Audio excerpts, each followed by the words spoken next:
আসসালামু আলাইকুম ওয়া রাহমাতুল্লাহি ওয়া বারাকাতুহু। ওয়া আলাইকুম আসসালাম। ইন্নাল হামদালিল্লাহ নাহমাদুহু ওয়া নুসাল্লি আলা রাসূলিহিল কারীম, আম্মা বা'দ।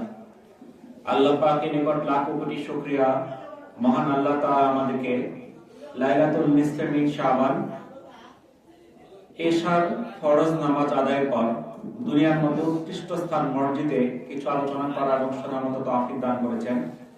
এই জন্য মহান আল্লাহর নিকট শুকরিয়া আদায় করি, আলহামদুলিল্লাহ। সবাই জোরে সোরে বলি আলহামদুলিল্লাহ। এই যে আজকে যেটা ফজিলতপূর্ণ রাত, এর ফজিলত বর্ণনা করব। দুইটা শ্রেণী ছাড়া সব মানুষকে আল্লাহ তাআলা আজকে মাফ করে দিবে। এরপরেও যারা চার দোকানে বসে টিভি দেখতেছে, আসলে আমাদেরকে দেখা শয়তান মাঝে মধ্যে হাসে, কারণ এই দুনিয়ার মধ্যে শ্রেষ্ঠ জায়গা মসজিদ রেখা আজকে এরা ফুটপাতে এখানে সেখানে পয়সা রয়েছে। এই জন্য আমরা বাইরে যারা আছি মেহেরবানি করে মসজিদের ভিতরে চলে আসি। এটা এমন একটা জায়গা, রহমতের জায়গা। আজকে আলোচনার বিষয় হলো লাইলাতুল নিসফে মিন শাবান। শাবান আমরা শুধু আজকে রাত্রে মনে করি যে লাইলাতুল বরাত, এই একটা দিনে আমাদের আমলের বিষয়, এই যে আমরা মনে করি, যার জন্য আজকে মসজিদ ভরা। গতকালকে এশার নামাজে আজকে সমান লোক ছিল না? কেন? গতকালকে এশার নামাজের দাম কি কম ছিল? আজকে দাম বেড়ে গেছে। কালকেও যে এশার নামাজ ছিল দাম, আজকেও তাই আছে। কিন্তু আজকে আমরা আসছি, আজকে সবাই হাজির। রাসূলুল্লাহ সাল্লাল্লাহু আলাইহি সাল্লাম বলেন, রজব হলো আল্লাহর মাস, শাবান হলো নবীজির মাস, আর রমজান হলো উম্মতের মাস। সুবহানাল্লাহ। তিরমিজির হাদিস। রজব হলো আল্লাহর মাস, শাবান হলো নবীজির মাস, আর রমজান হলো উম্মতের মাস। তাহলে মাস কি কোনটা আছে কোনটা কম দামি নাকি? এটা নবীর মাস, গুরুত্ব অনেক বেশি। একটি হাদিসে, যে ব্যক্তি রজব মাসে ইবাদত দ্বারা খেত চাষ দিল না এবং শাবান মাসে ইবাদতের দ্বারা খেত আগাছা মুক্ত করলো না, সে রমজান মাসে ইবাদতের ফসল ঘরে তুলতে পারবে না। এটা বাইহাকী হাদিস। আপনি খেত চাষ দিলেন না, খেতে বীজ দিলেন না, নিড়াইলেন না, আপনি গাছ কি করবেন? ধান কাটবার গেলেন, ধান পা বাঁধবে একটা, তাহলে আগে সার দিতে হবে, জ্বালা ফলাইতে হবে, লাগাইতে হবে, সার দিতে হবে, বীজ দিতে হবে, তারপরে সেখানে যায় ধান তুলবেন। এরকম ভাবে এই ফসলের সঙ্গে তুলনা করা হয়েছে। যে ব্যক্তি রজব মাসে ইবাদত দ্বারা ক্ষেত চাষ দিল না, শাবান মাসে ইবাদতের মাধ্যমে আগাছা মুক্ত করলো না, সে রমজানের ফসল ঘরে তুলতে পারবে না। তাহলে রমজান উম্মতের মাস। আপনি যদি রমজানের ফজিলত পাইতে চান, আমলটা শুরু করতে হবে কোথা থেকে? শাবান থেকে, রজব থেকে। আম্মা জান আয়েশা রাদিয়াল্লাহু তাআলা আনহা বলেন, রজবের চাঁদ উঠছে কিনা আমরা রাসূল সাল্লাল্লাহু আলাইহি সাল্লামের আমল দেখেই বুঝে যেতাম। রাসূলের আমল দেখাই আম্মা জান আয়েশা রাদিয়াল্লাহু তাআলা আনহা বুঝে যেতেন যে রজবের চাঁদ উঠে গেছে। তাহলে আমল শুরু করতেন কোন মাসে? রজব মাসে। এসএসসি পরীক্ষা দিতে পরে, তাই না? ছাত্র ছাত্রীরা এসএসসি পরীক্ষা দিন, ওদের পরীক্ষা দিতে পরে টেস্ট পরীক্ষা হয়েছে 2 মাস আগে। এরপরে বাড়ি থেকে টাকা পয়সা নিয়ে কোচিং টোচিং প্রাইভেট করে লেখাপড়া দেওয়ার শুরু করে দিচ্ছে। 2 বছর খালি করছে, কিন্তু এখন আর ঘুরে না। কি জন্য? ঈদের পরে পরীক্ষা, 3 মাস আগে শুরু হয়েছে লেখাপড়া। নাকি এরকম কালকে পরীক্ষা ওদিনই করিল, এটা কয়? আমাদের ফাইনাল আমলের মাস হলো রমজান। তার প্রস্তুতি শুরু হয়ে যাবে কোথায়? রজবে। আর আল্লাহ রাসূল এই মাস রজব আসলে তো দোয়া শুরু করতেন, আল্লাহুম্মা বারিক লানা ফি রজব ওয়া শাবান ওয়া বাল্লিগনা রমাদান। কিসের জন্য বলতেন? আল্লাহুম্মা বারিক লানা ফি রজব ওয়া শাবান, হে আল্লাহ রজব এবং শাবানকে বরকতময় করো এবং রমজান পর্যন্ত পৌঁছায় দাও। আমি গতকালকে একটা জানাজা পড়লাম, গতকালকে আমাদের নৌকা 3টা মাইক মারছে জানাজা, আমি একটা শুরু করেছিলাম। ওরা কিন্তু রমজান পর্যন্ত হায়াতটা পাইল না। তাহলে এই যে দোয়াটা আল্লাহ রাসূল কি জন্য করছেন, যেন হায়াতটা আল্লাহ রাসূল রমজান পর্যন্ত চলে যায়। তাহলে ফজিলপূর্ণ মাস প্রস্তুতি শুরু হয়েছে কোথায়? রজব মাসে।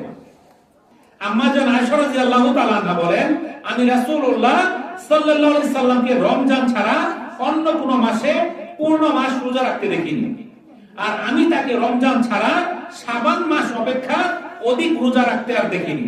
এটা সহিহ বুখারী 1969 নম্বর হাদিস। এই হাদিসে আল্লাহ রাসূলের যে বর্ণনাটা বললেন যে শাবান মাসে এত বেশি রোজা রাখতেন, যেটা রমজান ছাড়া এত বেশি রোজা রাখতেন না। আর আমরা করি কি, ইমাম সাহেবের কাছে যায় মাসালা নেই, রোজা কোন দিন রাখবেন। ইমাম সাহেব বলে দেন রাখেন, প্রতিদিন রাখলে তো ভালো। কয় না, এত রাখুন যাব না। কয় তাহলে প্রত্যেক সোমবার আর বৃহস্পতিবার রাখেন। আমি বলি এটা বললেও তো এক মাসে 10টা হয়ে যায়, এটা রাখতে পারবো না, আরো কমাই দিন। কয় 13, 14, 15 রাখেন। আইমে নিজের নকল রোজা 13, 14, 15। কয় একটু কমানো যায় না, 3টা তো বেশি হয়ে যায়, একটা রাখি নাকি? তখন আচ্ছা ঠিক আছে, একটাই রাখেন, তখন আরো কমাবার চাই, একটা রাখেন। করবে আর কমান যায় না, আর কমান তো রোজা হইতো না। কো আচ্ছা যেহেতু রোজা হইতো তাহলে একটা রাখেন। আঙ্গুর 10 পিস হইলে সবাই কালকে রোজা, বুঝছেন তো? সবাই হলো কালকে রোজা, এটা সুন্নত না। কালকার দিন রোজা রাখা সুন্নত না। সুন্নত হলো শাবান মাসে বেশি বেশি রোজা রাখা। আয়েশা রাদিয়াল্লাহু তাআলা থেকে বর্ণিত, রোজা রাখার জন্য রাসূলুল্লাহ সাল্লাল্লাহু আলাইহি সাল্লামের কাছে রমজান ব্যতীত সবচেয়ে প্রিয় মাস ছিল শাবান। এটা মুসনাদে আহমদ, সুনানে আবু দাউদ সহ বিভিন্ন হাদিসের গ্রন্থে হাদিসটা আসছে। উসামা বিন যায়েদ রাদিয়াল্লাহু তাআলা থেকে বর্ণিত, নবী করিম সাল্লাল্লাহু আলাইহি সাল্লাম রমজান ছাড়া শাবান মাসে যত বেশি রোজা রাখতেন, অন্য কোন মাসে এত রোজা রাখতেন না।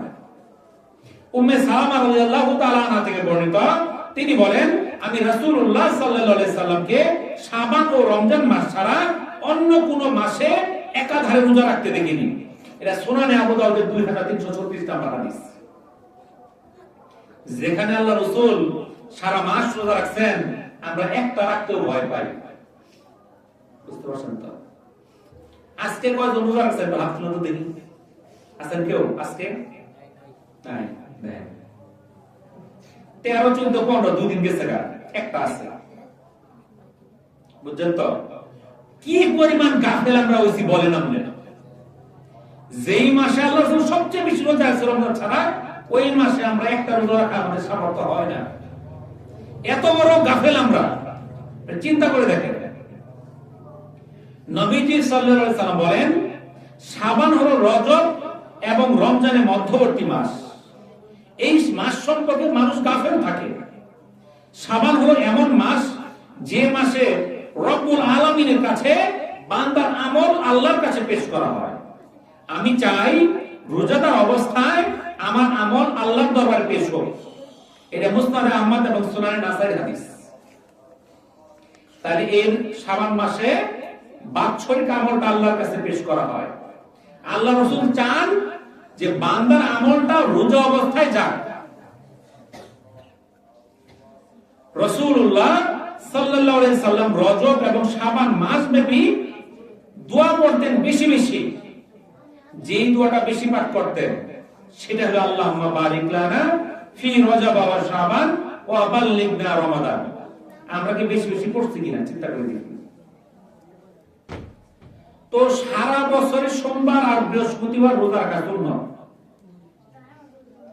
তো রাসূলুল্লাহ সাল্লাল্লাহু আলাইহি সাল্লাম 3টা আমল কখনো ছাড়েন নাই। 1 নাম্বার তাহাজ্জুদ নামাজ, 2 নাম্বার প্রতি মাসের 13, 14, 15 এই 3 দিন রোজা, এবং রমজানের শেষ 10 দিন ইতিকাফ। জামিউস সগীর এবং সহিহ বুখারী 1975 নম্বর হাদিস। আল্লাহ রাসূল যেই 3টা আমল জীবনে কখনো ছাড়েন নাই, তাহলে আমল 3টা কি দামি না সস্তা? দামি দেখে তো ছাড়ে নাই। আর ওই 3টা আমল আমরা ধরেও দেখি না। তাহলে আবার বলি আমরা আশিকে রাসূল, আর রাসূলের জন্য জান প্রাণ ছেড়ে দেই 12 রবিউল আউয়াল। নাকি করি? তো আশিক রাসূল তো তারা যারা আল্লাহর রাসূলের সুন্নাতগুলো আঁকড়ে ধরে, আল্লাহর রাসূলকে যে মহব্বত করে, আল্লাহর রাসূলের সুন্নাতগুলো সে আঁকড়ে ধরে। আর যে আল্লাহর রাসূলের সুন্নাতগুলো ছেড়ে দেয়, সে মুখ দিয়ে বলে মহব্বত করি, কামে না। রমজান মাসের প্রস্তুতি হিসেবে এই শাবান মাসে বেশি বেশি রোজা রাখা, এটা একটা সুন্নত আমল। রাসূলুল্লাহ সাল্লাল্লাহু আলাইহি সাল্লাম বলেন, তোমরা রমজানের জন্য শাবানের চাঁদের হিসাব রাখো। এটা সিলসিলাতুস সহিহের একটা হাদিস। আল্লাহ রাসূল কি বলেন? রমজানের জন্য তোমরা শাবানের চাঁদের হিসাব রাখো। আপনারা কি হিসাব রাখছেন? চাঁদ কোন দিন উঠছে জানেন কেউ? না, কেউ না। আল্লাহ রাসূলের জিনিসকে আমরা মানতেছি? একটা তো নাই। খালি জানি দাওয়াত খাওয়া সুন্নাত, মিষ্টি খাওয়া সুন্নাত, এটি খুব জানি, এটি খুব পায়, একবারে হাফেজ হয়ে গেছি। দাওয়াত খাওয়া সুন্নাত, মিষ্টি খাওয়া সুন্নাত, এটা তো সস্তা, আরাম লাগে। আর এগুলো যে সুন্নাতেরই কই না আমরা। ইতিকাফ করা সুন্নাত, 13, 14, 15 রোজা রাখা সুন্নাত, তাহাজ্জুদ পড়া সুন্নাত, এগুলা কিন্তু আমার মধ্যে নাই। বুঝছেন তো? ঠিক কইছি না? তো এই যে লাইলাতুল বরাত, এর অর্থটা কি? আমরা বানাইছি বরাত মানে ভাগ্য, এটা তো বরাত। এই বরাত তো বাংলা শব্দ না যে বরাত মানে ভাগ্য। লাইলাতুল বরাত এর অর্থ হলো মুক্তির রাত। লাইলাতুল মানে রাত, বরাত মানে মুক্তি, মুক্তির রাত। এই দিন সমস্ত উম্মতকে মুক্তি দেওয়া হবে দুইটা শ্রেণী ছাড়া। তাহলে এটা হলো মুক্তির রাত। হাদিসের এই রাতটার নাম আছে লাইলাতুল নিসফি মিন শাবান। আমরা বলি কি শবে বরাত। অনেকে বলে শবে বরাত বলতে কিছু নাই, এটা তো সব বিদআত। তো শবে বরাত বলতে হাদিসে নাই, নামাজও তো হাদিসের মধ্যে নাই, রোজাও তো নাই। হাদিসের মধ্যে আছে সালাত, আমরা ডাকি নামাজ। হাদিসের মধ্যে আছে সিয়াম, আমরা ডাকি রোজা। তো হাদিসের মধ্যে আছে লাইলাতুল নিসফি মিন শাবান, বাংলা অর্থ হলো শাবানের মধ্য রজনী, আমরা নাকি শবে বরাত। কথা তো একটাই। তো শাবান মাসের ফজিলত সম্পর্কে রাসূলুল্লাহ সাল্লাল্লাহু আলাইহি সাল্লাম বলেছেন, আল্লাহ তাআলা অর্ধ শাবানের রাতে সৃষ্টির দিকে রহমতের দৃষ্টি দেন, অতঃপর তিনি তার সকল সৃষ্টিকে ক্ষমা করে দেন, কেবল শিরককারী এবং বিদ্বেষ পোষণকারী ব্যতীত। এই দুই শ্রেণীকে ক্ষমা করা হয় না। এটা সহিহ ইবনে হিব্বানের 5665, শুআবুল ঈমান, বাইহাকী সহ বিভিন্ন হাদিসের গ্রন্থে এই হাদিসটা আসছে। এই হাদিসটা নির্ভরযোগ্য এবং আমলযোগ্য। ইমাম ইবনে হিব্বান, ইমাম জাকিউদ্দিন মঞ্জিরি, জাইনুদ্দিন ইরাকি সহ বিভিন্ন হাদিস বিশারদ এই হাদিসটাকে বিশুদ্ধ বলে ঘোষণা করছেন। আম্মা জান আয়েশা রাদিয়াল্লাহু তাআলা আনহা থেকে বর্ণিত, রাসূলুল্লাহ সাল্লাল্লাহু আলাইহি সাল্লামকে এক রাতে তিনি বিছানায় পেলেন না, তাই খোঁজার উদ্দেশ্যে বের হলেন। তখন তিনি রাসূলকে দেখতে পেলেন জান্নাতুল বাকিতে। জান্নাতুল বাকির একটা কবরস্থান, মসজিদে নববীর একদম কাছে। এই যে এখানে মসজিদে নববী, ওই বাজারটা যতটুকু, এখানে হলো জান্নাতুল বাকি। এখানে বিশিষ্ট সাহাবীদের কবর আছে।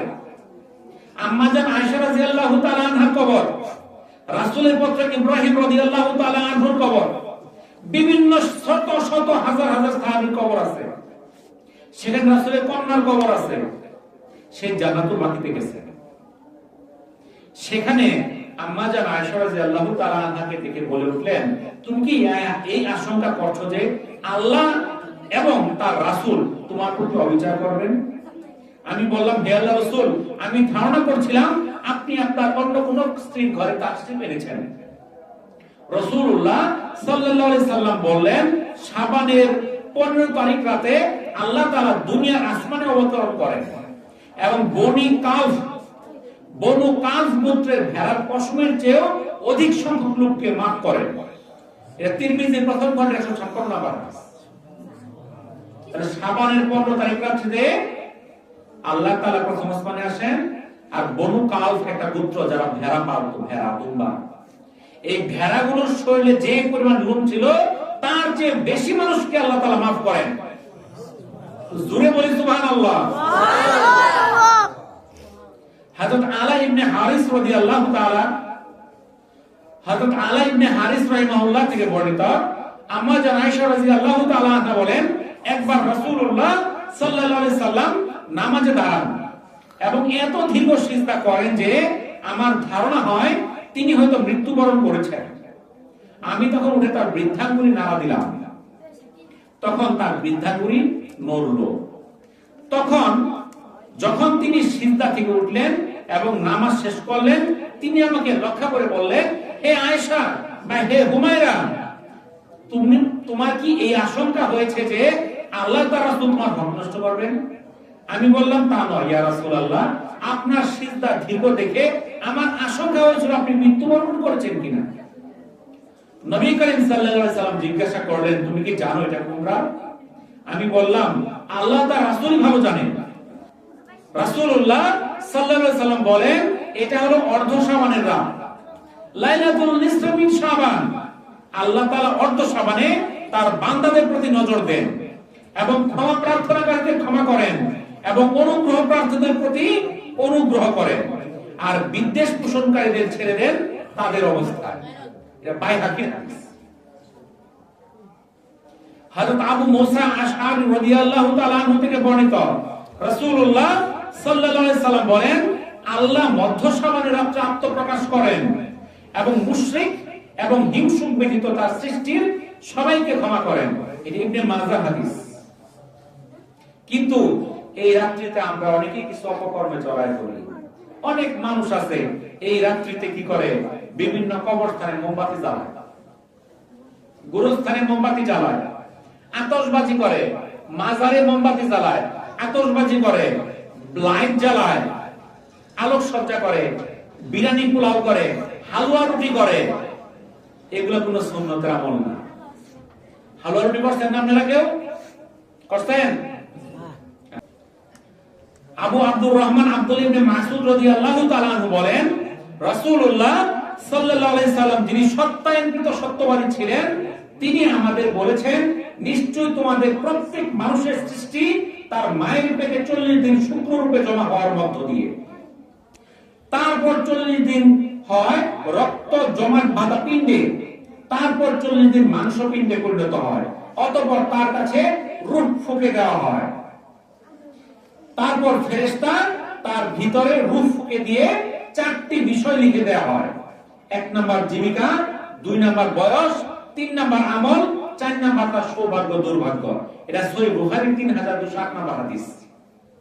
আমরা বানাইছি আজকে সবে বরাত, সারা বছর কি খামো দামো, আজকে বাজেট লিখে দিয়ে দাও। এক রাত যেমন করতে পারি, কোন রকম যদি বাইরে মেরে বাজেটটা পাস করার পাই, সারা বছর আর মসজিদে আরো যেতাম না। এই নিয়তই তো আজকে ঢুকছি। যদি খালি বাইরে মেরে বাজেটটা এক বছর নেওয়ার পাই, পরে আর 364 মসজিদে আবার দেয় কারা, আমি তো বাজেট দিচ্ছি গা। কিন্তু আল্লাহ রাসূল হাদিসে জানাই দিলেন, আমরা যখন মায়ের পেটে ছিলাম তখনই আমাদের ভাগ্যগুলো লেখা দেওয়া হয়েছে। কি 4টা জিনিস লেখা হয়েছে। জীবিকা, আপনি কি করে খাবেন? ব্যবসা করবেন না চাকরি করবেন না ভিক্ষা করবেন না কাজ করবেন না জমিদার হবেন? বয়স কতদিন বাঁচবেন? কি আমল করবেন? আপনার সৌভাগ্য কি দুর্ভাগ্য কি লেখা হয়েছে। আজকের হচ্ছে দেখছি নাই। আব্দুল ইবনে আমর ইবনে আস রাদিয়াল্লাহু তাআলা আনহু বর্ণিত, রাসূলুল্লাহ সাল্লাল্লাহু আলাইহি সাল্লাম বলেছেন, আসমান সমূহ এবং জমিন সৃষ্টির 50,000 বছর আগেই আল্লাহ তাআলা স্বীয় মাখলুকের তাকদীর ও ভাগ্য লিখেছেন। এটা সহিহ মুসলিমের 2653 নম্বর হাদিস। আসমান জমিন সৃষ্টির 50,000 বছর আগে প্রত্যেকটা মাখলুকের তাকদীর লিখে দেওয়া হয়েছে। কত বছর আগে? এই আসমান জমিন সৃষ্টির 50,000 বছর আগে। আজকে রাতে না, চিন্তা করেন না, এত খুশি হওয়ার কিছু নাই যে আজকে রাতে সব ভাগ্য লিখে লেখা হয়ে গেছে আসমান জমিন সৃষ্টির 50,000 বছর আগে। আল্লাহ তাআলা পবিত্র কোরআনে বলেন, পৃথিবীতে এবং তোমাদের উপর যে বিপদ আসে তা পৃথিবী সৃষ্টির পূর্বেই কিতাবে লিপিবদ্ধ করা আছে, নিশ্চয়ই এটা আল্লাহর পক্ষে খুবই সহজ। সূরা হাদীদের 22 নম্বর আয়াত। একদম ঠিক কইছেন আপনি। কেমনে করুন যায় রত কই দিব করে করুন যায় তো, কিন্তু কেমনে করুন যায় জানার লাগবো। সূরা শুআরা 30 নম্বর আয়াতে আল্লাহ তাআলা বলেন, তোমাদের যে উপর যে বিপদ আসে তা তোমাদের কৃতকর্মেরই ফল এবং তোমাদের অনেক গুনাহ তিনি ক্ষমা করে দেন। আল্লাহ তাআলা প্রথমে কলম সৃষ্টি করেছেন, তারপর কলমকে বললেন লেখো। কলম বলল এ রব কি লিখবো? তিনি বললেন কিয়ামত পর্যন্ত প্রত্যেক জিনিসের তাকদীর লেখো। এটা সুনানে আবু দাউদের 4700 নম্বর হাদিস। আল্লাহ তাআলা ইরশাদ করেন তুমি কি জানো না যে নভমণ্ডল এবং ভূমণ্ডলে যা কিছু আছে আল্লাহ সবকিছুই জানেন? নিশ্চয়ই এসব কিতাবে লিপিবদ্ধ আছে আর আল্লাহর কাছে এটা খুবই সহজ। সূরা হজ 70 নম্বর আয়াত। ইবনে মাজাহ একটা হাদিস, রাসূলুল্লাহ সাল্লাল্লাহু আলাইহি সাল্লাম বলেন সৎকর্ম ব্যতীত কোনো কিছু আয়ুষ্কাল বাড়াতে পারে না, দোয়া ব্যতীত অন্য কিছুতে তাকদীর রদ হয় না। ইবনে মাজাহ 6042 কি বললো? সৎকর্ম ছাড়া আয়ুষ্কাল বাড়তে পারে না। তাহলে আয়ুষ্কাল যদি বাড়াইতে চান আপনার বরাদ্দ কত? 60 বছর। আয়ুষ্কাল বাড়াইতে চান সৎ কাজ করেন, নেক কাজ করেন। আপনার তাকদীর আছে ওটা গেলি ঠ্যাংটা ভাঙবো, রদ করতে পারবেন দোয়ার দ্বারা। এই জন্য মানুষের কাছে দোয়া চাইতে হয়, দোয়া করতে হয়। একজন আরেকজনের জন্য দোয়া করবেন, তাহলে তাকদীর রদ হয় কি দ্বারা? দোয়ার দ্বারা। এই তো আমরা দোয়াটা চাই, বুঝলেন না নাকি? কোন রাসূলুল্লাহ সাল্লাল্লাহু আলাইহি সাল্লাম বলেন যে ব্যক্তি পছন্দ করে যে তার রুজি প্রশস্ত হোক এবং আয়ুষ্কাল বৃদ্ধি হোক সে যেন আত্মীয়তার সম্পর্ক বজায় রাখে। এটা বুখারী এবং মুসলিম মুত্তাফাকুন আলাইহি। তাহলে যদি কেউ চায় তার রুজিরা বাইরে যাক, আয় বাইরে যাক, আপনার বাজেটে লেখা ছিল আপনি এই বছর আয় করবেন সারা বছরে মাত্র 50,000, কিন্তু বাজেট বাইরে যেতে পারে কিসের দ্বারা? আত্মীয়তার সম্পর্ক দ্বারা। যারা আত্মীয়তার সম্পর্ক বজায় রাখবে তাদের আয়ুষ্কাল বেড়ে যাবে, তাদের রুজি প্রশস্ত হয়ে যাবে। তাহলে বাধ্যবাধকতা তো হয় কিছুটা কি কর প্রয়োজন হচ্ছে না? যেটা বরাদ করে লেখা হয়ে গেছে তা করে, কিন্তু আমরা যে বরাদ করতেছি ওটা আসলে বরাদ না। এই বরাতের অর্থ হলো মুক্তির রাত। আজকে রাতটা হলো মুক্তির জন্য। আল্লাহ তাআলা মানুষকে সমস্ত মাখলুককে আজকে মাফ করবেন দুইটা শ্রেণী ছাড়া। কারা? একটা হলো যারা শিরক করে মুশরিক, আর দুই নাম্বার যারা হিংসা বিদ্বেষ করে তারা। এই দুই দল ছাড়া সবাই আল্লাহ তাআলা মাফ করে দিবেন। কেউ যদি এশার নামাজ পড়ে এখানে ঘুমাইছে, ফজর নামাজ পড়ছে, সারা রাত এক রাকাত নামাজ পড়ছে না, রোজাও রাখছে না, তাও মাফ করে দিবেন। কারণ আজকের রাত্রিতে মাফ করে দুই শ্রেণী ছাড়া সবাই মাফ করে দিবে। এখন এই দুইটা শ্রেণীকে যদি আমি না জানি, আমি তো সারা নামাজ পড়তে পড়তে পড়তে পড়তে এবার মসজিদে ফজর করে গেলাম, কিন্তু দুইটার মধ্যে নাম কাটা আর পাইছি না, তাহলে কিন্তু গুনাহ মাফ হইতো না। সারা নামাজ পড়লো কাজ হবো না, তাহলে ওই দুইটার থেকে বাঁচতে হবে। বুঝলেন তো? ওই দুইটা থেকে যদি বাঁচতে পারেন তাহলে যদি আপনি নামাজ পড়েন, তাহলে যদি আপনি রোজা রাখেন, তাহলে যদি নেক আমল করেন কাজে লাগবে। আর নয়তো আজকে মাপ পাওয়া যাবে না। তাহলে যারা এই দুইটা জিনিস জানলো না, সারা রাত নামাজ পড়লো, কি মাপ পাবো তারা? এই জন্যই আগে আমল জানতে হবে, আগে এলেম জানতে হবে। এলমে দ্বীন শিক্ষা করা প্রত্যেকের ফরজ। তাহলে আমলটা কি? এক নাম্বার শিরক থেকে মুক্ত হইতে হবে, শিরক করা যাবে না। আপনারা কি শিরক করেন? আমরা তো শিরক করি না, আমরা কেউ শিরক করি না। শিরক কি আবার? শিরক হলো আল্লাহ ব্যতীত অন্য কাউকে উপাস্য হিসেবে নির্ধারিত করা বা তার উপাসনা করা। শাব্দিক ভাবে এর দ্বারা বোঝায় এক বা একাধিক কোন কিছুকে সৃষ্টিকর্তা মনে করা। এই শিরক হলো তাওহীদের বিপরীত। তো তাওহীদটা কি? আল্লাহকে এই সম্পর্কে সূরা ইখলাসে আল্লাহ তাআলা বলে দিয়েছেন, বিসমিল্লাহির রহমানির রহিম, কুল হুয়াল্লাহু আহাদ, আল্লাহুস সামাদ, লাম ইয়ালিদ ওয়া লাম ইউলাদ ওয়া লাম ইয়াকুল লাহু কুফুয়ান আহাদ। আল্লাহর পরিচয় সূরা ইখলাসের মধ্যে। কুল হুয়াল্লাহু আহাদ, আল্লাহ এক অদ্বিতীয়। আল্লাহুস সামাদ, আল্লাহ কারো মুখাপেক্ষী নয়, আমরা তার মুখাপেক্ষী। আমরা নামাজ পড়ি, এটা আল্লাহর কোনো লাভ হবে না। আমি নামাজ না পড়লে আল্লাহর কোনো ক্ষতিও হবে না। নামাজ পড়লে আমার লাভ, না পড়লে আমার ক্ষতি। আল্লাহর কোনো লাভ নাই, লস নাই। বুঝতেছেন তো? লাভ কার? আমার, লস কার? আমার।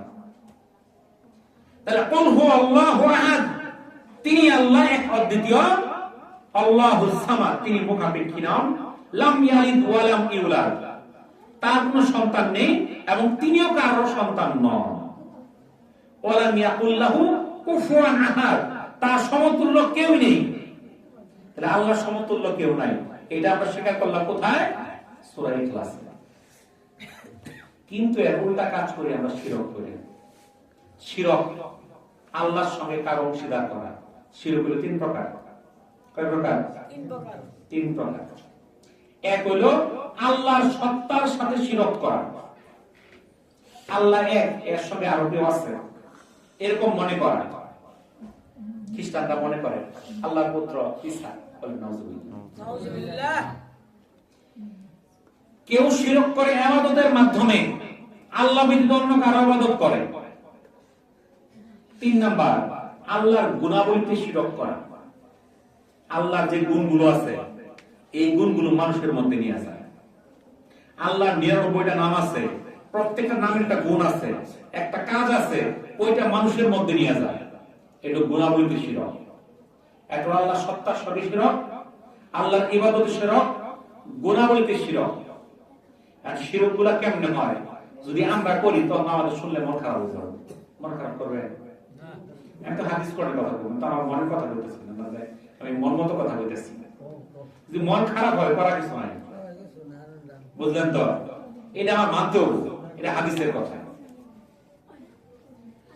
তো শিরক যুক্ত আমল গুলা কি কি, আমরা কি কি শিরক করি? আমি যদি না চিনি, তাহলে তো আমি আজকে মাপতে পারবো না, আমি মাপ পাইতাম না। এই এলাকাতে ব্যাটারি চুরি করছে, রাস্তার নাম মসজিদ থেকে, তো ব্যাটারি তো চুরি করছে। তো ওই লোকটারে আপনারা চিনেন যে চুরি করছে? যদি চিনতেন তাহলে দাঁত হয়ে দেন, আপনারা দুইটা গাছের সঙ্গে বাইন দেয়া মন মতো পিড়াইতেন, তারপরে পুলিশের কাছে।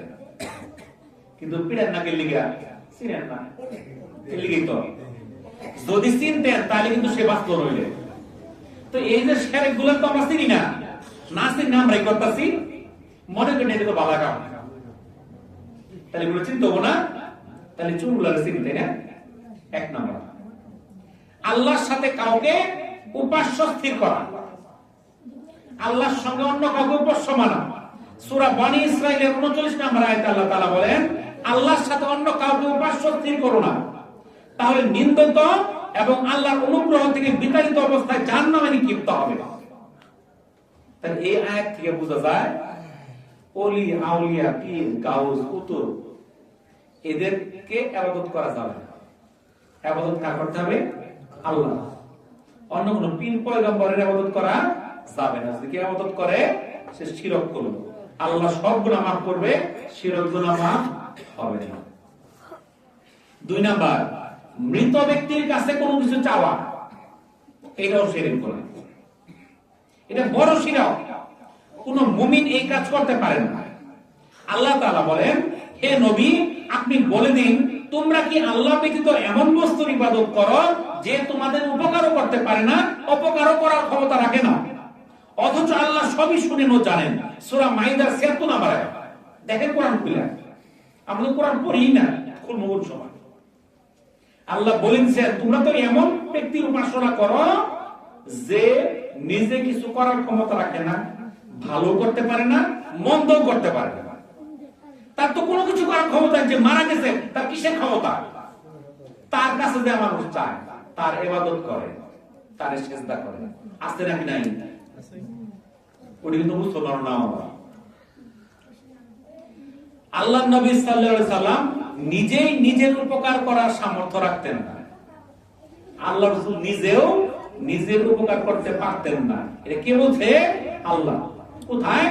কোরআনের মধ্যে সূরা আরাফের 188 নম্বর আয়াতে আল্লাহ তাআলা বলেন, হে নবী, আপনি বলে দিন, আমি আমার নিজের কল্যাণ সাধনের এবং অকল্যাণ সাধনের মালিক নই, কিন্তু আল্লাহ যা চান। তার কোরআনের মধ্যে বলে দিলেন, নবীকে বলতেছে, তুমি বলো যে তোমার নিজের কল্যাণ ও কল্যাণ সাধনের ক্ষমতা তোমার না, যেটা আল্লাহ চান সেটাই হয়। তাইলে আমরা তো অনেকে মনে করি আমার কল্যাণ কল্যাণ তোমাকে করে দিব, বাবাই করে দিব, আছে এরকম? আল্লাহ তাআলা আর বলেন, হে নবী বলেন, তবে কি তোমরা আল্লাহ ব্যতীত এমন অভিভাবক স্থির করেছ যার ভালো মন্দের মালিক নন? সূরা রাদের 16 নম্বর আয়াত। তার এখানে বলে দিলেন, আমরা এমন অভিভাবক বানাইছি যে ভালো করতে পারে না, মন্দও করতে পারে না। অন্যত্র আল্লাহ তাআলা বলেন, আল্লাহ যদি তোমাদেরকে কষ্ট দেন তবে তিনি ব্যতীত তার অপসারণকারী কেউ নেই। পক্ষান্তরে যদি তিনি তোমার মঙ্গল করেন তবে তিনি সবকিছুর উপর ক্ষমতাবান, তিনি তার বান্দার উপর পরাক্রান্ত। সূরা আনআমের 17 থেকে 18 নম্বর আয়াত। তাহলে আল্লাহ তাআলা আমার জন্য যা রাখছে এটা নষ্ট করার বা বদলানোর ক্ষমতা কোনো মানুষের নাই। আমরা আছে বলি কোন মাজারের মধ্যে, আমরা আল্লাহর কাছে সন্তান না চাই, মাজারের কাছে চাই। ছেলে হয় না, কই মাজারও যায়। আল্লাহ তাআলা বলেন, আপনি মৃতদেরকে ডাক শোনাতে পারবেন না এবং বধিরকেও না যখন তারা পৃষ্ঠ প্রদর্শন করে চলে যায়। সূরা নামলের 27 নম্বর আয়াত। যে মারা গেছে আপনি যতই ডাকেন, খাজা ডাকেন আর বাবাই ডাকেন আর দাদাই ডাকেন, সে শুনতে পারবে না। কোরআনের মধ্যে বলো না, আমার মধ্যে কথা না, কোরআন বলে। আল্লাহ তাআলা বলেন, তার পরিবর্তে তোমরা যাদেরকে ডাকো তারা তুচ্ছ খেজুর আটির অধিকারীও নয়। তোমরা তাদেরকে ডাকলে তারা তোমাদের ডাক শুনে না, শুনলেও তোমাদের ডাকে সাড়া দেয় না। কিয়ামতের দিন তারা তোমাদের শিরক অস্বীকার করবে। বস্তুত আল্লাহর নেই তোমাকে কেউ অবহিত করতে পারবে না। সূরা ফাতিরের 13 এবং 14 নম্বর আয়াত।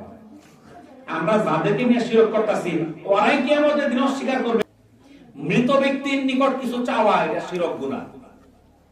জীবিত ব্যক্তির কাছে চাইতে পারবেন। আপনি তাই বলবেন, মেম্বার সাহেব আমার একটা কার্ড দেন, গমের কার্ড, চালের কার্ড। আপনি দোকানদারে যা বলেন, ভাই 1 কেজি আলু দেন, চাইতে পারবেন, চাওয়া জায়েজ আছে। যে মরে গেছে ওরে যায় কমায় যে একটা ডিম দাও, দিয়ে পাবো, একটা আলু দাও, বেগুন দাও, দিয়ে পাবো। মৃত ব্যক্তির কাছে কোনো কিছু চাওয়া শিরক গুনাহ। আমরা তো যাই মাজার চাবার লেগে, নাকি কোন মাজার কে লেগে যায়? চাবার লেগে তো যায়। তো আল্লাহর কাছে না যায় মাজারও চাইলেন, মৃত ব্যক্তির কাছে চাওয়া শিরক গুনাহ। বুঝতেছেন তো? কারণ আল্লাহ রাসূল বলে দিয়েছে, আল্লাহ তাআলা সব গুনাহ maaf করবে শিরক ছাড়া। তো আপনি যাইছেন পীরের কাছে, বাবার কাছে, মৃত ব্যক্তির কাছে, কি করার আছে? মহান আল্লাহ তাআলা বলেন, তোমরা তো আল্লাহর পরিবর্তে কেবল প্রতিমারই পূজা করো এবং মিথ্যা উদ্ভাবন করো। তোমরা আল্লাহর পরিবর্তে যাদের ইবাদত করছো তারা তোমাদের রিজিকের মালিক নয়। কাজেই আল্লাহর কাছে রিজিক তালাশ করো, তার ইবাদত করো এবং তার কৃতজ্ঞতা প্রকাশ করো। তারই কাছে তোমাদের প্রত্যাবর্তিত হতে হবে। সূরা আনকাবুতের 17 নম্বর আয়াত। তাহলে কোনো কিছু চাইলে কার কাছে দেবো? আল্লাহর কাছে। রাসূলুল্লাহ সাল্লাল্লাহু আলাইহি সাল্লাম বলেন, যখন তুমি কোনো কিছু চাইবে তখন আল্লাহর কাছেই চাইবে, আর যখন সাহায্য প্রার্থনা করবে তখন আল্লাহর কাছেই করবে। তিরমিজি 2516 এবং সহিহুল জামের 7957 নম্বর হাদিস।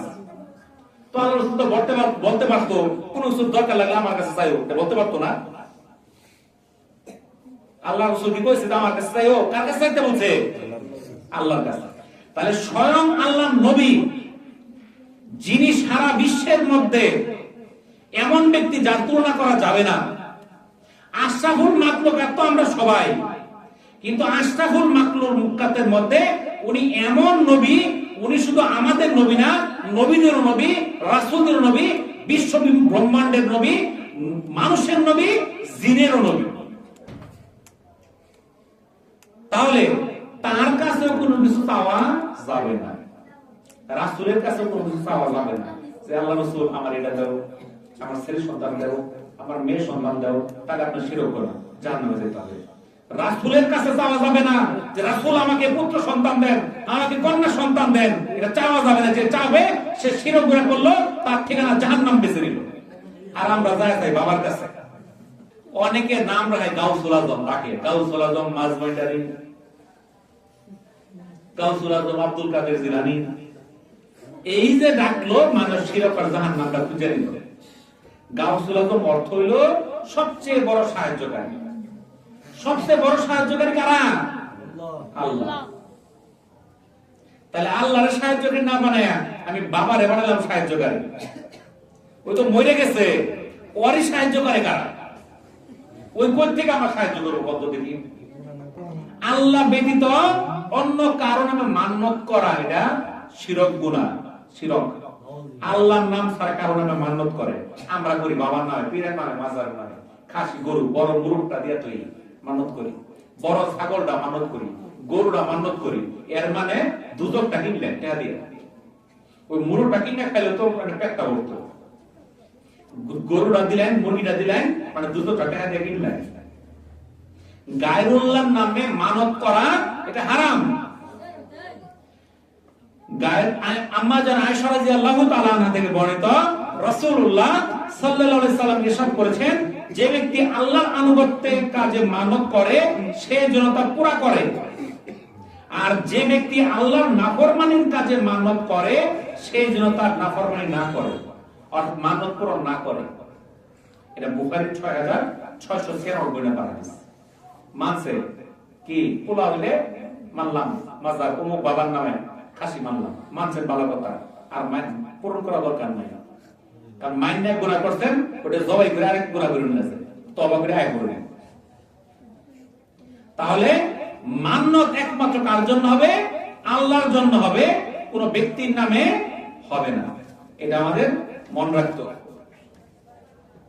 অনেকে আছে কবরের মধ্যে যায় মোমবাতি, আগরবাতি, টাকা পয়সা, বিভিন্ন দান সদকা আমরা লই যাই। এটা হলো শিরক। আমরা তো পীরের বাড়ি যাই, খালি হাতে যাই নি, টাকা পয়সা, বিস্কুট, চানাচুর, মুরগি, খাসি, গরু, সিন্নি, কত কিছু লয়ে যাই। যদি এটা দেওয়া যায় যেহেতু, তা তো রাসূলের মূল্য যেত, রাসূলের রতন খাসি লয়ে যেত না, লয়ে যায়, খাসি লয়ে যায়, মুরগি নিয়ে যায়, গরু নিয়ে যায়। তাহলে রাসূলের সেই বড় হয়ে গেছে গা। আমরা বাংলাদেশের পীরগুলা এরা ভালো লোক বুঝছি, এরা জানি এরা পয়গম্বর, আল্লাহ রাসূলের চেয়ে বড় বলেন না। নাউযুবিল্লাহ। তাহলে আল্লাহ রাসূলের রওজার মধ্যে আমরা খাসি নিয়ে যাই না, গরু নিয়ে যাই না, মোমবাতি জ্বালাই না, আগরবাতি জ্বালাই না। আঙ্গরেতে পীরের মাজার, এটি সব আগরবাতি, মোমবাতি, খাসি, গরু, ছাগল, মানে টাকা কামাই করার দাম না, আর কিছু না। যে কবর শুয়ে রয়েছে ওই কি খাসি খায় না গরু খায়? খায় কারা? যে খাদেন। ওই বেচ্চা দেখবে বিল্ডিং 5 তলা 10 তলা আছে না নাই? এই যে কয়েকদিন আগে বাংছে কোন পীরের মাজার? দুজা পীরের মাজার। হাই রে দুম্বা, কত দামি দামি জিনিস যারা লয়ে যায়, ওর গর্ব কিছুই নাই। আর যাতে নিছে ওর 5 তলা বিল্ডিং, ওর বাড়ি, ওর গাড়ি, 600 একর জমি, ব্যাংক ব্যালেন্স সবই আছে। আর যে নিছে ওর কিছুই নেই। বুঝলেন তো?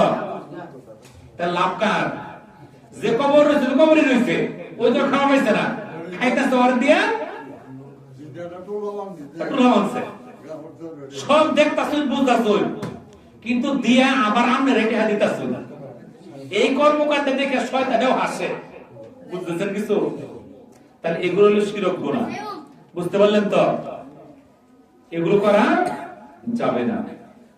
ইবনে মাসউদ রাদিয়াল্লাহু তাআলা আনহু থেকে বর্ণিত, তিনি বলেন, রাসূলুল্লাহ সাল্লাল্লাহু আলাইহি সাল্লাম বলেছেন, যে ব্যক্তি আল্লাহর সাথে কাউকে শিরক করা অবস্থায় মৃত্যুবরণ করবে সে জাহান্নামে প্রবেশ করবে। এটা সহিহ বুখারী 4497 নম্বর হাদিস। তাহলে যে শিরক করা অবস্থায় মৃত্যুবরণ করবে তার ঠিকানা কোথায়? জাহান্নাম। আবু হুরায়রা রাদিয়াল্লাহু তাআলা আনহু থেকে বর্ণিত, রাসূলুল্লাহ সাল্লাল্লাহু আলাইহি সাল্লাম বলেন, তোমরা 7টি ধ্বংসাত্মক জিনিস থেকে বেঁচে থাকো। সাহাবায়ে কেরাম জিজ্ঞাসা করলেন, হে আল্লাহর রাসূল, ওই 7টি ধ্বংসাত্মক জিনিস কি আপনি বলুন। আল্লাহর রাসূল বললেন, 1 নাম্বার আল্লাহর সাথে শিরক করা। ধ্বংসাত্মক আমল কি? আল্লাহর সাথে শিরক করা। 2 নাম্বার জাদু করা, জাদু করে বান মারে। 3 নাম্বার অন্যায় ভাবে কোনো ব্যক্তিকে হত্যা করা। 4 নাম্বার সুদ খাওয়া। আছে আপনার মধ্যে? আছে। 5 নাম্বার ইতিমের ধন সম্পদ ভক্ষণ করা। যদি মনে করেন যে পোলামান ছোট থাকতে বাপ মরে যায়, তাহলে বিপদ আছে। আর চাচা যারা যে আছে বাচ্চা বাচ্চা সব বাড়াবে নিবুলা, আর বাপ মরেছে গা ওরে যত পচালা দেউন যায়, না দিলে আরো বাড়া দিছি তো এনি বেশি নাকি করে। ঠিক আছে না? জিহাদের সময় পলায়ন করা, 7 নম্বর হলো সতী সাধ্যী নারীকে অপবাদ দেওয়া। এই 7টা হলো ধ্বংসাত্মক আমল। সহিহ বুখারীর 6857 এবং সহিহ মুসলিমের 89 নম্বর হাদিস। জাবির রাদিয়াল্লাহু তাআলা আনহু থেকে বর্ণিত, রাসূলুল্লাহ সাল্লাল্লাহু আলাইহি সাল্লাম বলেছেন, যে ব্যক্তি কোনো শিরক করা ব্যতীত আল্লাহর সাথে সাক্ষাৎ করবে সে জান্নাতে প্রবেশ করবে, আর যে ব্যক্তি শিরক করা অবস্থায় মৃত্যুবরণ করবে তার ঠিকানা জাহান্নাম। এটা সহিহ মুসলিমের 93 নম্বর হাদিস। তার শিরকটা কত ডেঞ্জারাস গুনাহ, এটা সারার দিকেও মরতে পারে, শিরক ছাড়া সে জান্নাতে যাবে। আর শিরক লইয়া নামাজ পড়ছে, রোজা রাখছে, হজ করছে, যাকাত দিছে, শবে বরাত করছে, সদর কদর করছে, ঠিকানা জাহান্নাম। এজন্য শিরক করছে। আল্লাহ তাআলা নবী করিম সাল্লাল্লাহু আলাইহি সাল্লামকেও শিরক করতে সতর্ক করছেন। আল্লাহ তাআলা কারে সতর্ক করছেন? স্বয়ং রাসূলকেও। কিভাবে? সূরা জুমারের 65 নম্বর আয়াতে আল্লাহ তাআলা বলেন, যদি তুমি শিরক করো তবে তোমার সমস্ত আমল বরবাদ হয়ে যাবে এবং নিশ্চিত ক্ষতিগ্রস্তদের অন্তর্ভুক্ত হবে। তাহলে যারা শিরক করবে তাদের যত রকম আমল আছে সব বরবাদ হয়ে যাবে। নামাজ পড়বেন, রোজা রাখবেন, হজ করবেন, যাকাত করবেন, সব শেষ। কি কইরা?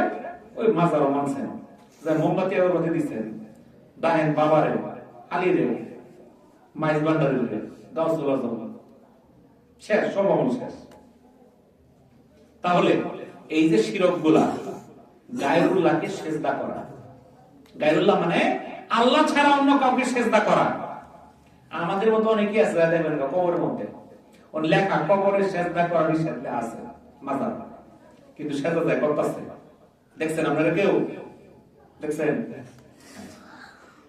তাহলে যারা কবরে সিজদা করলো তার ঠিকানা জাহান্নাম হলো, এতে সন্দেহ আছে?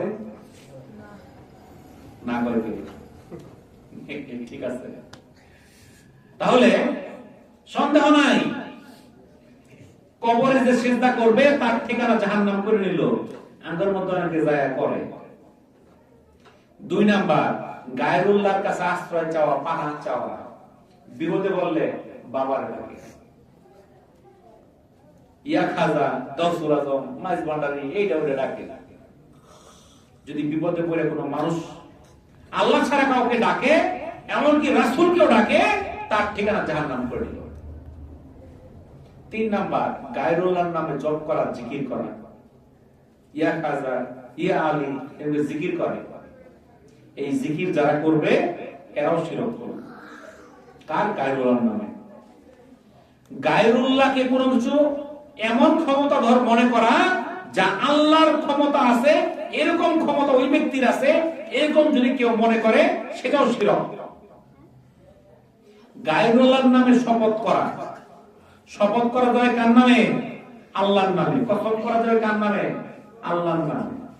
কোন ব্যক্তির নামে কসম করা যাবে না, কোন বস্তুর নামে কসম করা যাবে না, আল্লাহর নাম ব্যতীত কারো নাম নিয়ে কসম করা যাবে না, সেটাও শিরক গুনাহ। কোরআনের কসম, মসজিদের কসম, পীরের কসম, ঘরের কসম, মাতার কসম, চোখের কসম, এটি শিরক গুনাহ। কি গুনাহ? শিরক গুনাহ। কসম হলো আল্লাহ, আল্লাহর কসম কই যাবে না, ওটা কোন তাহলে কিন্তু খবর হয়ে যাবে, চিন্তা করেন না, ওটা কয় না। 6 নাম্বার, গায়রুল্লাহকে আল্লাহর গুণাবলীর সঙ্গে মিশিয়ে ফেলা। আল্লাহর যে গুণাবলী আছে, এই গুণ যদি কোনো মানুষের মধ্যে আছে মনে করে, তাহলে সে শিরক গুনাহ করবে। গায়েব জানে কারা? আল্লাহ। কেউ তোমার ব্যক্তির বাবা গায়েব জানে, ওই যে ভবিষ্যৎবাণী করে গণক, ওই গায়েব জানে, এটা যদি কেউ মনে করে তাহলে শিরক করবে। যদি কেউ মনে করে অমুকে মুক্তিদাতা, অমুকে সন্তান দাতা, অমুকে নেক সন্তান দেয়, অমুকে পুত্র সন্তান দেয়, অমুকে কন্যা সন্তান দেয়, এগুলো শিরক গুনাহ। 7 নাম্বার, কাবা ঘর ব্যতীত কোনো ঘরকে তাওয়াফ করা, এটা শিরক। কেউ কেউ আছে মাজারে ঘুরে, মাজার চারদিকে ঘুরে তাওয়াফ করে, শিরক গুনাহ। যে মাজারকে তাওয়াফ করলো সে জাহান্নামে কিনে নিল। তাওয়াফ করা যাবে শুধু একটা ঘর, তার নাম বাইতুল্লাহ, কাবা। 8 নাম্বার, গায়রুল্লাহর সামনে মাথা ঝুঁকায় থাকা। আমগর এলাকা পীর আছে, যখন সামনে যায় সব মাথা নিচে করে দাঁড়াইতে পারে, দেখুন মাথা উঁচা করে না। তাহলে কোন মানুষের সামনে মাথা নত করা যাবে না, এটা হলো শিরক গুনাহ। মহান আল্লাহকে মানুষের সদৃশ জ্ঞান করা, যে মানুষ খায় ঘুমায় তাহলে আল্লাহ খায় ঘুমায়, এরকম কেউ যদি ধারণা করে এটাও তার জন্য শিরক গুনাহ। তো এই যে শিরক গুনাহগুলা এগুলা যদি আমরা কইরা থাকি তাহলে এগুলো উপায় কি? উপায় তো লাগবে। যদি আমরা শিরক গুনাহ কইরা থাকি তাহলে আমরা তওবা করি, হায়াত যেহেতু আছে, মওত যেহেতু এখন আইছে না, তওবা করি।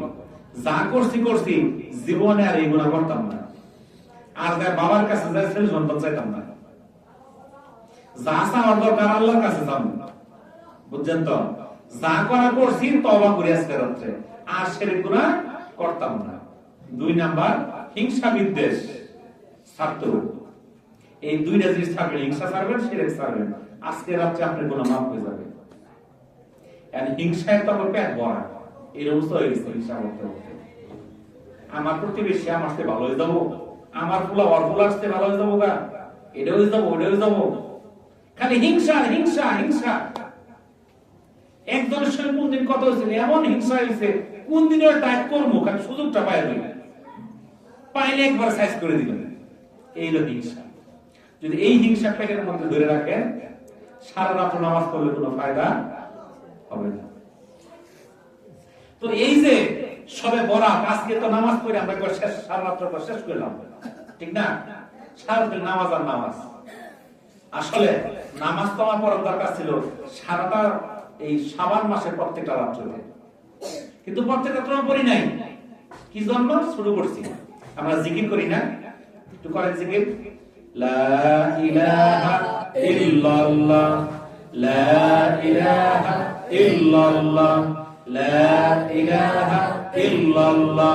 এই যে জিকির করি, আমরা কি একটু জিকির করা কষ্ট হয়ে যায়, তারপরে ইল্লাল্লাহ ইল্লাল্লাহ ইল্লাল্লাহ, এটা কত কষ্ট হবে। এটা জিকির হলো বন্ডা, বুঝলেন তো? বন্ডা গেল না গুগলে দেখো কি করে না, মিশে করে তো। তাহলে জিকির করলে করবো লা ইলাহা ইল্লাল্লাহ, লা ইলাহা ইল্লাল্লাহ। ইবাদত করলেও সারা মাস করতে হবে, এক রাত্র করে কোনো কাম হতো না। আপনি আজকে রাত্রে এক রাকাত পড়ছেন না, খালি এশার নামাজ পড়ছেন জামাতে আর ফজরের নামাজ পড়ছেন জামাতে, সারা রাত আপনি ইবাদতের মধ্যে লেখা হবে। কিন্তু সারা রাত নামাজ পড়া সকালে যায় ঘুমাইছেন, 8টার সময় 9টার সময় ফজর গেছে কাজা হয়ে, এই সারা রাত নামাজে ছায়া বাঁধা মনে হয়, বুঝছেন কিছু? আপনি যদি জন্মতে মৃত্যু পর্যন্ত আপনি যদি সারাদিন নফল নামাজ, সারা রাত নফল নামাজ করেন, এর সঙ্গে এই 2 রাকাত নামাজ অনেক দামি। এই 2 রাকাত ফজরের ফরজ, এই সারা রাত নফলের চেয়ে অনেক দামি। আর সারা রাত ইবাদত করে ফজরের সময় ঘুমাইছেন, ইবাদতের কোনো দাম আছে নাকি বলেন তুমি? না। তাহলে আমাদের প্রত্যেক রাত্রে তো আসতে হবে। তাহলে এই যে আমরা শিখতাছি, আমরা শুনলাম, এই গানটা শুনে ওই গানটা ব্যক্তি বললে গিয়া আমল করবার লেগে, আমল করার লেগে। তাহলে কি করবো লাগবো? 5 ওয়াক্ত নামাজ পড়তে হবে। যদি 5 ওয়াক্ত নামাজ আমি পড়তে পারি, প্রত্যেক দিন এশার নামাজ জামাতে আদায় করব আর ফজরের নামাজ আদায় করব, আমার সারা রাত কি হয়ে যাবে? ইবাদতের সওয়াব হয়ে যাবে। এখন আজকের রাত্রিতে আমরা কি করব? আজকে আমরা ইবাদত করব, কেন ইবাদত করব বন্ধুরা? কারণ লাগবে না? এক কারণ হলো আল্লাহ তাআলা আজকে এই বান্দাদের দিকে রহমতের দৃষ্টিতে তাকাবেন, আজকে আমার দিকে তাকাবেন। যখন কোন শ্রমিক খেতে কামলা কাম করে, যখন মালিক যায় তখন কি করে? কামের স্পিড বাড়ায় দেয় না? আমরা যখন কামলা আল্লাহর গোলাম, তাহলে আজকে আমরা দেখবো আমরা কামের স্পিড বাড়ালে তো না, ঘুম পারবো আমরা, ঘুম পারবো তো শয়তানের দুশররা, আমরা তো ঘুম পারতাম না, কারণ আমরা তো আল্লাহর গোলাম। আজকে আল্লাহ আমাদের দিকে তাকাবে, তাহলে ইবাদতের মধ্যে আমার থাকতে হবে। ইবাদত কিভাবে করবেন? নফল নামাজ পড়বেন, কোরআন তিলাওয়াত করবেন, জিকির আজকার করবেন, যখন যেটা ভালো লাগে। নামাজ কিভাবে পড়বেন? 2 রাকাত করে, কোন নিয়ত টিয়ত লাগবে না, 2 রাকাত নফল নামাজ। বুঝছেন তো? নফল নামাজ পড়বেন না 2 রাকাত, নিয়ত থেকে 2 রাকাত নফল নামাজ, মাত্র 2 রাকাত। কি দিয়ে পড়বেন? যে সূরাটা পাঠ করে দিয়ে পড়বেন। কোনো নিয়ম নাই যে সূরা ফাতিহা পড়লো 3 বার, ইখলাস পড়লো 27 বার, এটা 15 বার, এগুলো মন করা বানানো কথা, এটা কোনো হাদিসে নাই। নামাজ নামাজই, সকল নামাজ একই নিয়ম। আপনি যে সূরা দিয়ে পড়বেন ওটা দিয়ে, আপনি যে সূরা পান ওই সূরা দিয়ে হবে। আপনি 2 রাকাত আস্তে আস্তে ধীরে ধীরে পড়বেন, রুকু লম্বা করে, সিজদা লম্বা করে। আবার মনে করেন না 100 রাকাত আমি বাড়িতে যাবো, আমি 100 রাকাত পড়ছি, ওই 100 রাকাত পড়াছে ধীরে ধীরে 10 রাকাত পড়া উত্তম। বুঝলেন তো? আপনি ধীরে ধীরে 2 রাকাত করে পড়ে যাবেন। যখন দেখবেন যে আপনি নামাজ পড়তে ক্লান্তি লাগতেছে, তো আপনি কোরআন তেলাওয়াত করলেন অথবা জিকির আজকার করলেন, সুবহানাল্লাহ, আলহামদুলিল্লাহ, আল্লাহু আকবার, লা ইলাহা ইল্লাল্লাহ, এগুলো পাঠ করলেন, তাসবিহ তেলাওয়াত করলেন, আবার 2-4 রাকাত নামাজ পড়লেন। এরকম করতে করতে আপনি দেখবেন যে ফজরের আযানের কাছাকাছি টাইম, সেই রক্ত হয়ে গেছে। তখন আপনি কি করলেন? আপনি 3 রাকাত বেতন শেষ করে আপনি সেহরি খেতে বসবেন। সেহরি খাওয়া শেষ করে আবার মসজিদে চলে আসবেন, আয়েশা ফজর নামাজ পড়ে দিবেন ঘুমান, 12 ঘন্টা ঘুমান। বুঝলেন তো? তাহলে আমাদেরকে কি করতে হবে? এই সারা রাত ইবাদতের মধ্যে কাটাতে হবে। যদি কাটাইতে পারেন তাহলে আপনার জন্য ফায়দা। ঘুমে ধরবো, মসজিদে ঘুমান, বাড়ির যায় ঘুমায়েন না। বাড়ির যায় ঘুমাইলে 10টা বাজবো সকালে, ফজর পড়তে পারবেন না। আপনি এখানেই থাকেন, এখানে থেকে সারা রাত ইবাদতে কাটান, কাজে লাগবে। তাহলে আজকে রাতটা আমরা ইবাদতের মধ্যে কাটানোর চেষ্টা করব। তো ইবাদত গুলা কি কি করলো করতে হবে? আমরা পড়ব বেশি বেশি নামাজ, 5 রাকাত করে 2 রাকাত করে যত রকম পড়তে পারেন, 2 করে 4, 6, 8, 10, 12 যত রাকাত পড়তে পারেন, সুন্দর করে সিজদা করবেন লম্বা লম্বা করে। তাইলে আমাদের তাহাজ্জুদ হিসেবে এখন তাহাজ্জুদের অর্থ হয়ে গেছে, আমাদের আমল করতে হবে। শুনলিও বল, আমল করতে হবে না? আমল করতে হবে তো, তাহলে আমল করতে হবে। তাহলে আমরা আমলের কিছুক্ষণ আমরা তাহাজ্জুদের আমল করব, তারপর আমরা বিলাপ করে আখিরি মোনাজাত করব। তাই একটু আমল করি সবাই। যাদের ওযু ছুটে গেছে আমরা ওযু কইরা, যাদের ঘুম ধরতেছে ওযু কইরা আমরা 2 রাকাত করে 12 রাকাত আমরা তাহাজ্জুদ নামাজ আদায় করে ফেলি। 2 রাকাত করে নফল নিয়তে 2 রাকাত করে আমরা 12 রাকাত নামাজ পড়ি। তারপর আবার ইনশাআল্লাহ আমরা আলোচনা দিই, ইমাম সাহেব কিছু করে আলোচনা করব।